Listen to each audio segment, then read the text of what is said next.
Welcome back to ClearTask. Today we are diving straight into a quick Microsoft Word tutorial, how to add a row to a table. Whether you need a single row or multiple rows in a Flash, I will show you the 3 easiest methods to get it done. Let's get started. Method 1 is the classic right-click approach. It is perfect if you want to be precise about exactly where your new row goes. Simply click inside any cell next to where you want the new row. Right-click. Hover your mouse over Insert, and choose either Insert Rows Above or Insert Rows Below. Word will immediately add a fresh row exactly where you selected.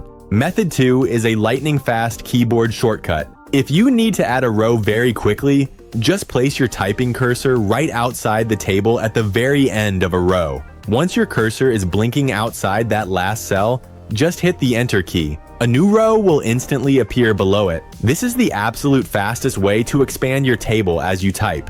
Method 3 is for when you need to add multiple rows at once. Inserting them one by one takes too much time. Instead, simply highlight the number of rows you want to add. For example, if you need 3 new rows, select 3 of your existing rows. Then right-click, go to Insert, and select Insert Rows Below. Word will instantly match your selection and add 3 brand new rows. And that is it. 3 simple, fast ways to manage your tables in Microsoft Word. If you found this tutorial helpful, please like the video and subscribe to ClearTask for more direct, easy-to-follow tech guides. See you in the next video.